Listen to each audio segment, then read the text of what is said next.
si le RHDP est vraiment majoritaire, qu'il laisse Laurent Gbagbo être candidat. André Sylvain Kona charge le RHDP avec la candidature d'Alassane Ouattara. Ma position est connue. Si le RHDP n'a pas peur de Laurent Gbagbo et estime qu'il est minoritaire, qu'il le réinscrive sur la liste électorale et qu'Alassane Ouattara ou tout autre candidat de ce parti le batte dans les urnes. Sinon, qu'Alassane Ouattara et lui prennent leur retraite politique en 2025 et laissent leurs candidats issus de leur nouvelle génération s'affronter dans les urnes. Tout autre schéma serait déloyal et aurait pour mérite de montrer que le RHDP, qui n'est jamais allé à une compétition véritablement ouverte après 2010, aime bien choisir ses candidats à la présidentielle pour les battre sans coup férir et faire croire en sa majorité. Quand on est vraiment majoritaire, on n'a pas peur d'ouvrir le jeu démocratique et électoral. Ma position est constante. Ce que vous avez entendu là, c'est André Sylvain Kona qui a dit ça. Il dit, chers parents, que si le RHDP pense que Laurent Gbagbo ne leur fait pas peur là, et que Laurent Gbagbo est minoritaire là, que le RHDP n'a qu'à inscrire Laurent Gbagbo sur la liste électorale. Oh mon Dieu. C'est là que vous comprenez que ce monsieur, soit il est foncièrement bête, ou bien il est devenu un impie, un mécréant politique. Comment quelqu'un qui se dit un intellectuel, en tout cas c'est ce qu'il dit être, écoutez ce qu'il dit, ce sont ses propos. Il dit, si le RHDP n'a pas peur de Laurent Gbagbo et estime qu'il est minoritaire, qu'il le réinscrive sur la liste électorale. Hey, André Sylvain Kona, le RHDP c'est un simple parti politique. Le RHDP là n'a pas dans ses fonctions d'inscrire un candidat sur la liste électorale. Ce n'est pas le RHDP qui peut enlever un candidat sur la liste électorale. Monsieur le soi-disant intellectuel des poubelles. Il était important que je te signale cela. Mais ta haine et ta malhonnêteté intellectuelle te font dire des choses que même un mouton ne dirait pas. André Sylvain Kona. Parce que quand tu dis ça, les gens se demandent, mais à qui est-ce qu'on a affaire? Parce que ça fait honte. Les gens même auraient honte de s'asseoir sur un plateau avec toi. Quand tu dis que, parce que toi tu as de la haine, donc tes folies, tes lubies et tes élucubrations, tu les utilises pour penser que ce que tu dis fait sens. Mais c'est très honteux pour quelqu'un qui veut se draper du manteau, du soi-disant manteau d'intellectuel, et qui vient nous dire ici, si le RHDP n'a pas peur de Laurent Gbagbo et qu'il estime qu'il est minoritaire, que le RHDP le réinscrit sur la liste électorale.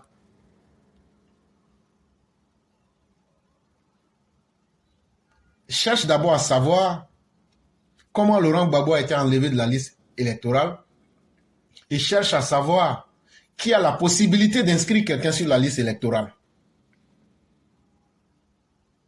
Une fois que tu comprendras ça, tu comprendras que nous autres, là, nous sommes très lucides. Mais en réalité, on comprend ta position. Tu es en train de cacher le faux combat que tu es en train de mener pour Tidjane Thiam. Et comme vous savez que votre Tidjane Thiam est une marchandise frélatée, une marchandise périmée et antidatée, et donc vous voulez maintenant vous cacher derrière le vuvuzela de Laurent Gbagbo pour essayer d'exister. Voyez-vous, ils ne sont pas juste avec Laurent Gbagbo.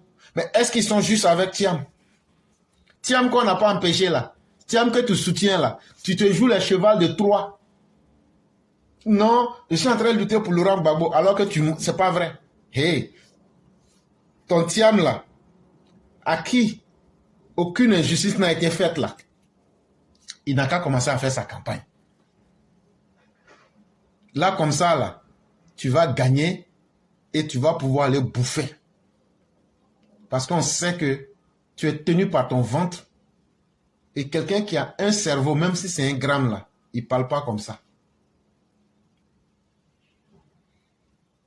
Tu utilises aussi dans tes propos Alassane Ouattara comme si c'était ton camarade.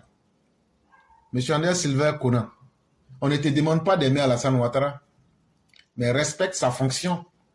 Et par dérivation, on respecte l'homme en fonction de sa fonction. Et donc là, tu es trop petit pour l'appeler Alassane Ouattara. Et je crois que Ali Djerasouba devrait t'interpeller sur cette question. On ne vous demande pas de l'aimer. Alassane Ouattara, même dans ses différents programmes de campagne-là, il n'a jamais dit à un Ivoirien de l'aimer. Mais il impose le respect. Son travail qu'il fait là, il fait plus que le travail d'un président. Donc quand tu veux lui parler là, il faut ajouter dessus Monsieur le Président Alassane Ouattara pour ta gouverne. Si tu es incapable de faire cela, ça veut dire que tu es malhonnête et tu es impoli, André Sylvain Kona. Ça, je te le dis clairement. Ce n'est pas la première fois, ça fait moult fois que je te demande d'avoir un débat personnel avec toi. Je sais que tu n'accepterais pas. La dernière fois, on était sur ta page, je crois que c'est l'année dernière, tu fuis. Mais toi qui es un intellectuel, et moi, un analphabète qui te dit, viens, on va faire un débat, pour que tu puisses m'enlever dans mon analphabétisme quand tu refuses cela. Mais tu deviens un mercenaire intellectuel. Tu deviens quelqu'un qui veut encourager le désordre dans la cité. Et nous autres, nous n'allons pas nous asseoir pour te regarder là-dedans. Voilà un individu incapable de s'assumer. Un individu incapable de dire pourquoi il donne des avis contradictoires en fonction de ses intérêts et qui veut se donner des moralités d'un intellectuel ou bien de quelqu'un même qui s'érige même en précepteur de la morale dans la cité. Mais en face de nous, ça ne passe pas. Et nous, on va te démonter et te mettre en pièces pour que les gens sachent qui tu es. Tu es un des hommes les plus malhonnêtes que la Côte d'Ivoire ait pu connaître. Et cette malhonnêteté-là, il faut que tu l'arrêtes.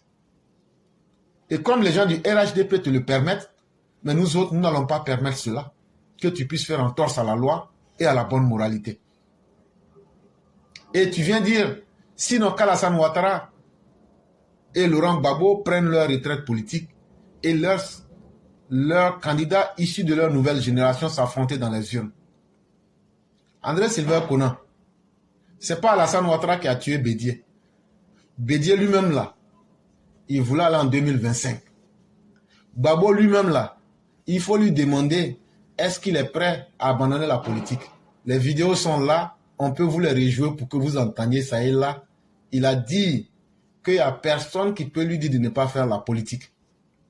Et donc de cette même manière-là, toi tu es qui pour dire à Alassane Ouattara de ne pas faire de la politique?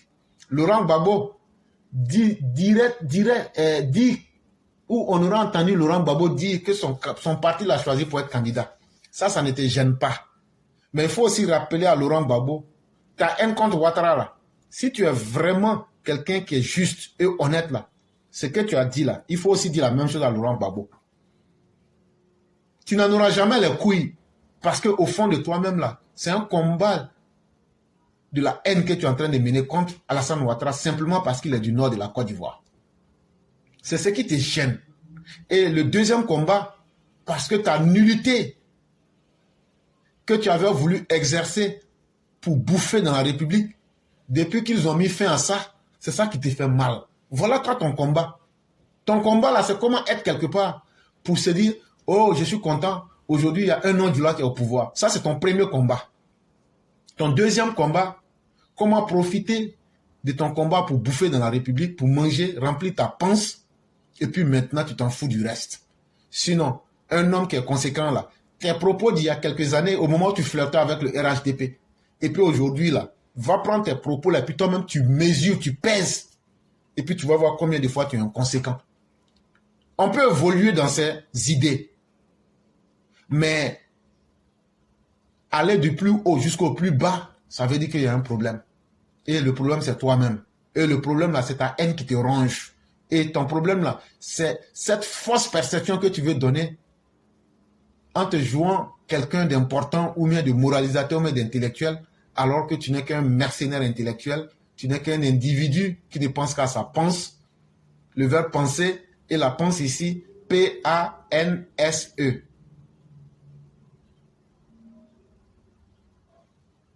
Et donc, de la même manière que Laurent Gbagbo, Henri Konan Bédié sont morts à la recherche du pouvoir là.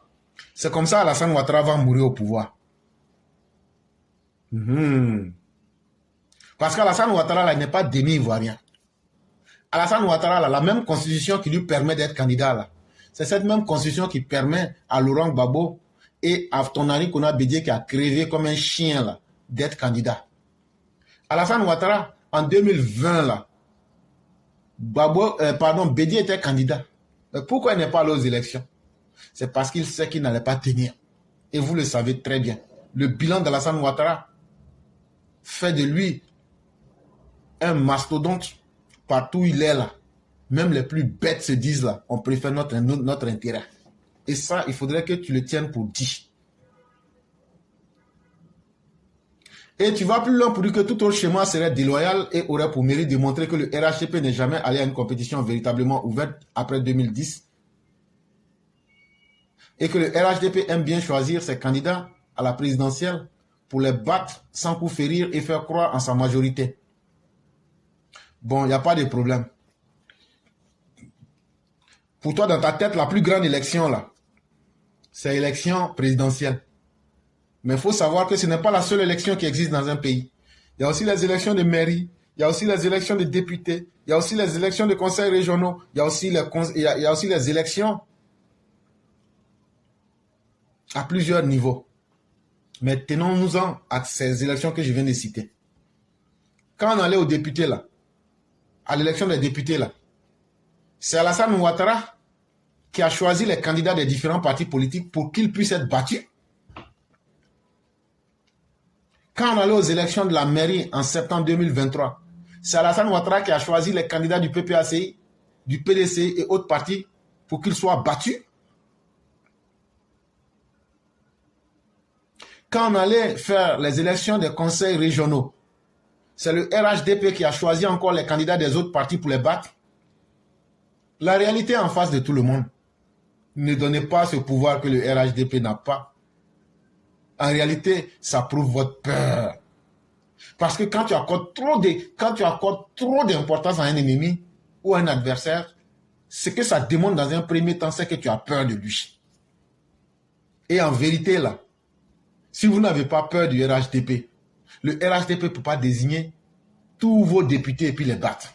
Le RHDP n'a pas désigné tous vos maires et vous a battu dans vos fiefs. Le RHDP n'a pas désigné vos conseils régionaux et vous a battu. Donc quand tu fais un raisonnement d'analphabète, un raisonnement frélaté, un raisonnement périmé, je crois que tu deviens un sac à tristesse, André Sylvain Conan. Et un sac à honte. C'est ce que tu es devenu. Parce que l'incohérence même là, c'est devenu ton épitome. Il faut faire très attention à tes propos. Et avec ça, tu te prends un air d'arrogance pour penser que tu es trop important. Peut-être que tu es important dans ta secte du PDCI ou maintenant dans ta tête. Mais pour nous là, tu n'as absolument rien. Et si tu es sûr que tu es quelqu'un, accepte un seul débat avec moi. Ce que je dis là, tu entends. Et vous entendez. Et même si tu n'entends pas aujourd'hui là, ce n'est pas la première fois.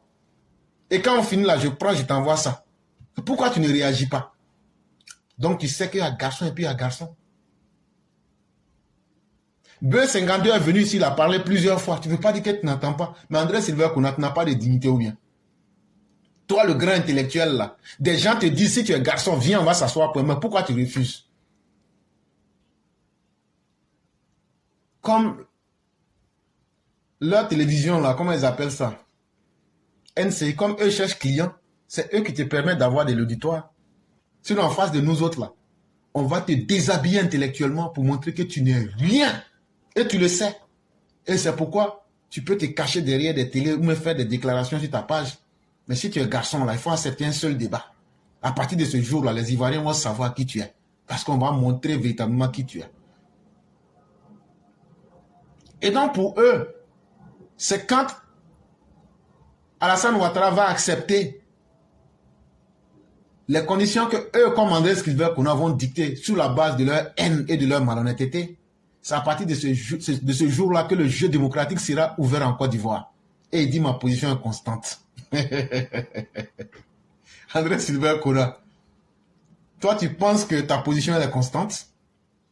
Un homme qui est constant là, c'est quelqu'un qui peut dire, regardez ce que j'avais dit hier et puis regardez ce que j'ai dit aujourd'hui. Il n'y a pas un homme qui est plus inconstant, mais moi je vais plus loin pour dire que tu es inconsistant. Tu es non seulement inconstant, mais tu es inconsistant dans ta démarche. Parce que regarde même à l'analyse du discours interne. Regarde comment avec beaucoup de facilité, j'arrive à démontrer et à te faire comprendre que toi, l'intellectuel mouton, ce n'est pas le RHDP qui inscrit les gens sur les listes électorales. C'est tellement honteux que même quand moi-même je te le dis là, j'ai honte. Parce que ça montre que vraiment, on ne peut pas vraiment mettre foi aux hommes ivoiriens qui se disent intellectuels. Ça me fait vraiment honte, mais je suis obligé d'expliquer ça à nos parents. Parce qu'avant de dire un tel propos, tout le monde sait comment quelqu'un est inscrit sur la liste électorale. C'est la commission électorale indépendante qui écrit, tu entends bien, liste électorale. Ça veut dire la liste à partir de laquelle on va savoir qui peut voter, qui peut ne pas voter. Pour savoir que tu peux voter là, tu auras ton nom sur la liste électorale. Pour savoir que tu ne peux pas voter là, tu n'auras pas ton nom sur la liste électorale. Maintenant, quand tu as ton nom sur la liste électorale là, si tu meurs, on peut enlever ton nom sur la liste électorale. Si tes parents signalent ça, on enlève. Si tu t'en vas braquer banque, ou bien tu voles, ou bien tu allais faire un crime, quand tu attrapes là, et qu'on te dit que tu as été déchu de tes droits civiques, ça veut dire que tu ne peux pas voter. Donc là, comment Laurent Gbagbo a fait? En 2010, son nom était sur la liste électorale. Et puis en 2015, 2020, son nom n'est pas sur la liste électorale là. Si tu n'es pas malhonnête là, il faut venir nous expliquer. En 2015, en 2010 là, est-ce que toi-même tu ne soutenais pas le RHDP quand Laurent Gbagbo a braqué les banques là? Laurent, je t'ai dit, oh, tu n'as pas dit que tu es intellectuel. Moi, je ne suis pas intellectuel. Mais en 2010 là, quand tu supportais le RHDP là, et puis tu disais aux gens, Laurent Gbagbo a braqué banque là, et puis ton Henri Konan Bédié a dit que la meilleure place pour Gbagbo c'est d'aller à la CPI là. En ce moment là, c'était un crime. Mais aujourd'hui, comme aujourd'hui, tu veux faire un combat pour que toi et puis Tidjane Thiam, vous puissiez vous imposer, tu veux cacher ça. Tu dis que toi tu es constant. Mais moi je viens de te montrer que tu es inconstant et inconsistant. Il faut venir nous démontrer comment un crime d'avoir braqué la BCEAO hier était un crime hier pour toi. Et aujourd'hui, ce n'est plus devenu un crime, mais tu veux effacer la réalité en cachant cela aux gens. Tout naturellement, ta motivation, elle est connue. Tu estimes aujourd'hui que la meilleure personne avec qui toi tu pourras gagner ton mangement, c'est Tidjane Thiam. Et comme Laurent Gbagbo aujourd'hui est en train de faire dans de vuvuzela politique, dans de la singerie politique, vous voulez aujourd'hui vous cacher derrière cette cause qui est perdue d'avance pour dire aux gens, vous voyez, non, ils ne veulent pas que Laurent Gbagbo soit sur la liste électorale. Toi-même là, au fond, toi et puis ton Tidjane Thiam là, vous voulez que Laurent Gbagbo soit sur la liste électorale? Il faut être honnête. Ceux qui savent faire l'analyse des situations savent que non. Mais vous voulez profiter d'une situation. Et toi, en tant qu'un journaliste mercenaire, tu viens en cheval de Troie pour donner une fausse impression. Mais cette fausse impression-là, c'est ce que moi je viens pour montrer à tout le monde. Le combat que tu mènes là, tu mènes ça pour quelle cause? Tu mènes ça simplement pour que Tidjane Thiam vienne au pouvoir parce que, de toute façon, pour toi, il est plus proche des Akans et vous allez enlever l'homme du Nord et en plus de cela, toi tu vas pouvoir manger. Voilà ton combat. Maintenant, s'il y a une autre cause qui est là, qui est plus noble que ce que je viens de dire, sors et viens la dire en face de tout le monde. Et donc, André, je vais m'arrêter là pour ne pas trop te faire de la publicité parce que tu n'es vraiment pas important. Tes raisonnements d'analphabète, il faut les arrêter. Il y a ce qu'on appelle la cohérence interne du discours. Nous, on n'est pas là à l'école, hein. Mais c'est notre, on n'est pas là à l'école là qui est là. Maintenant, ceux qui sont là à l'école parmi nous, là, quand vous allez les raconter, là, eux ne parlent pas beaucoup. C'est nous, on vient pour crier tous les jours. Sinon, là, Tidjane Thiam, il a fait cela. Hey, Tidjane Thiam a dit devant tout le monde, Nieba, tu as fait un long truc hier. tu n'as rien dit. On dit, déjà tu as entendu ce que j'ai dit. Tu es sorti tout feu, tout flamme. Mais ce que tu as dit là, c'est zéro. Pourquoi? Tout ce que tu as dit là, Tidjam Thiam a dit le 10 avril 2024 que c'est lui qui a cherché les financements pendant 3 mois et qui a construit cette mosquée avec ses mains. Le discours est là, tout le monde a entendu. Quand je me lève, je dis à Alexandre Aoussou, frère Alexandre, c'est moi j'ai construit la basilique. C'est moi j'ai cherché le financement de la basilique. Ça veut dire quoi? Ça veut dire l'argent qu'on a pris pour construire la basilique là. C'est moi j'ai tout cherché. Et puis j'ai dit encore c'est moi j'ai construit cet édifice avec ma main. Ça veut dire je suis venu, j'ai construit. C'est ce que ça veut dire. Et au-delà de cela, quel était l'objectif politique? C'est sur l'objectif inavoué de Thiam qu'on l'attaque. Le discours à plusieurs niveaux. L'impression qu'il voulait donner là, c'est le discours caché.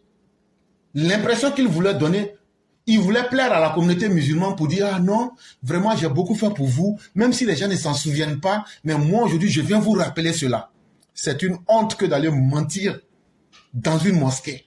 Et en un jour comme celui de la fête d'Aïd el-Fitr. C'est une grosse honte. Et maintenant là, quelle était la dividende politique qu'il recherchait dans son propos? C'est sur ça qu'on est en train de l'attaquer. Et je l'ai bien dit ici. J'ai dit que celui qui dit que entre 1996 et 1999, que Tidjam Thiam n'a pas participé à la recherche des financements, que ce serait malhonnête. Mais dire que c'est lui qui a cherché les financements et qui a fait les travaux, c'est faux. Il ne faut pas travestir l'histoire. Donc tu vas crier, sauter là. Il faut accepter un débat avec moi et puis on va venir parler, on va mettre les preuves devant tout le monde. Les monologues là, on n'en veut plus, c'est dépassé. S'asseoir devant son ordinateur, crier, c'est dépassé. Aujourd'hui, là, on veut une confrontation intellectuelle. Les gens vont s'asseoir comme match de football. Un peu, on regarde qui a technique, qui connaît. Sinon, rester dans son salon là pour dire, moi je suis un intellectuel, je suis fort là. Ou bien raconter ce qui est dans un livre là. Tout le monde peut faire ça tous les jours. On dit, ce que chacun a appris là. On n'a qu'à venir s'asseoir. Et puis maintenant là, on dit, bon, on pose question. Et puis on répond. Et puis maintenant, intellectuellement, là, on laisse les gens juger. C'est de cela qu'il est question maintenant. Et c'est sur ce terrain-là que nous vous entendons. Et pourquoi c'est nous seuls là, tous les jours, on est en train de demander débat aux autres? Ben, si vous êtes un peu garçon, acceptez un jour. Et donc, André Sylvain Conan, tes raisonnements d'analphabète à la deux noix, tu as une honte. Si Laurent Gbagbo était une menace là, pour Alassane Ouattara là, il faut savoir que quand quelqu'un qui va à la haie là, c'est d'abord un criminel en puissance. Je n'ai jamais vu un homme honnête aller à la haie.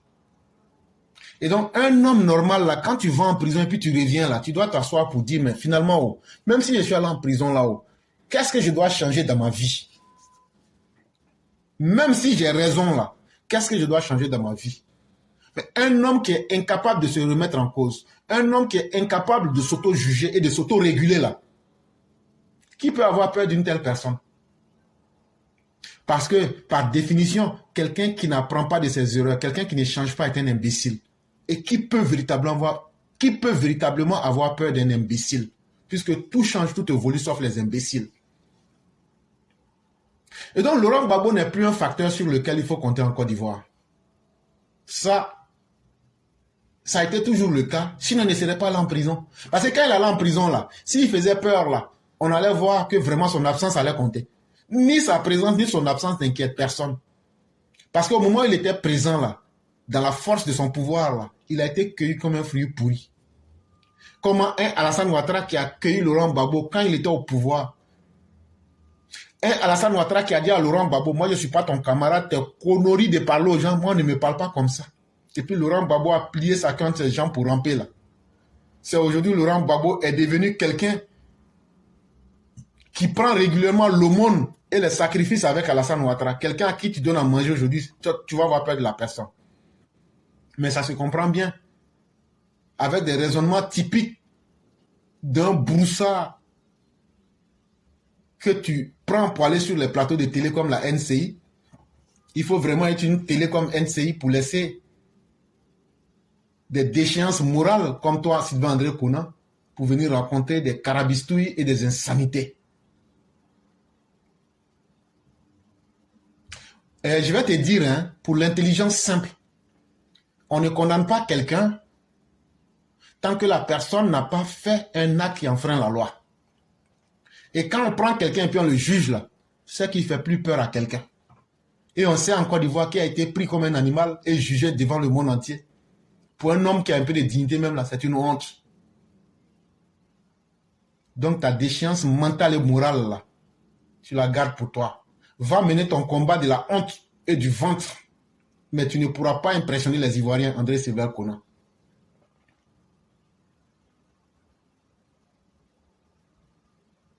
Au moins, on aurait pu dire encore que Laurent Gbagbo faisait peur.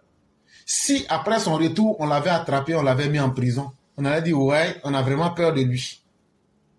Mais quand Laurent Gbagbo va venir, il va aller directement, il va quitter l'aéroport, il va aller au palais, il va aller prendre pouvoir. Quand il est venu là, zéro. Il est quoi aujourd'hui?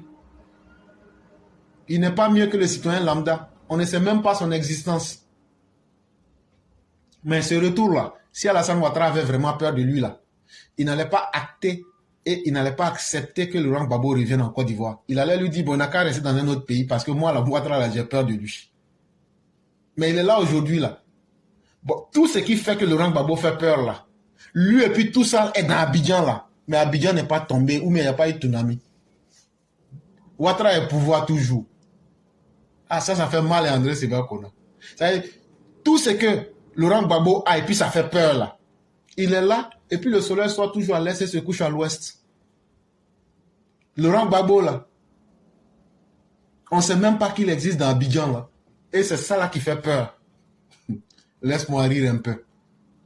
Arrêtez d'encourager ce vieil aigri de Laurent Gbagbo, ce vieux haineux revanchard, ethno-nationaliste, gauchiste, revanchard et symbolise même du minabilisme politique, qui n'a passé sa vie qu'à insulter Félix Houphouët-Boigny. Comme tu es tribaliste, je vais aussi te dire que il y a quelle cohérence interne en termes de logique simple. Quelqu'un qui a humilié Félix Houphouët-Boigny, quand toi tu le vois aujourd'hui en train d'aider ce dernier-là, et donc Laurent Gbagbo a bien fait d'insulter Félix Houphouët-Boigny, et pour ensuite venir faire pire, gueuler et détruire lui-même ses propres compagnons de lutte. Comment on peut avoir peur de quelqu'un qui pisse sur son propre destin? Qui dit avoir mis une machine politique en place. Et après, s'il n'est pas en palabre avec Simone, il en palabre avec Afi, il en palabre avec Blé Goudé, il en palabre avec X et Y. Mais Laurent Gbagbo même a déjà trop de palabres pour que nous on ait peur de lui.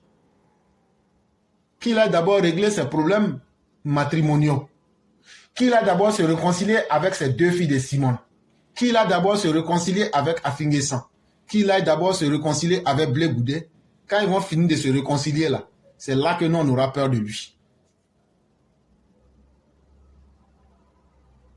Et je vais même plus loin pour te dire, celui que tu dis qui fait peur là, s'il est vivant aujourd'hui là, c'est grâce à la magnanimité du président Ouattara.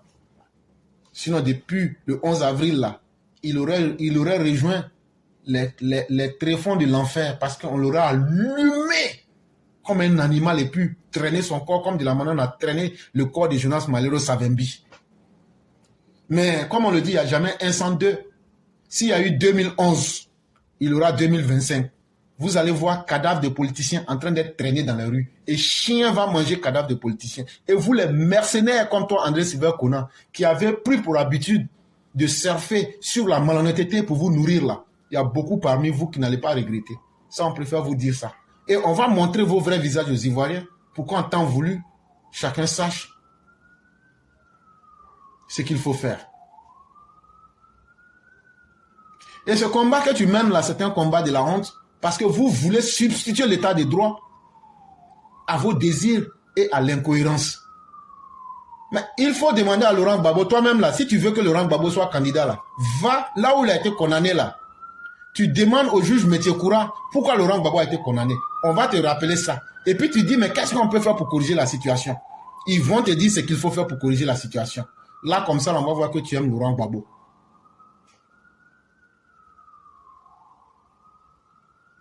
Ce qu'on retiendra de Laurent Gbagbo, ce sont les horreurs, les calamités que lui-même a toujours été. Et ça, on ne vous permettra plus d'offrir cela aux Ivoiriens.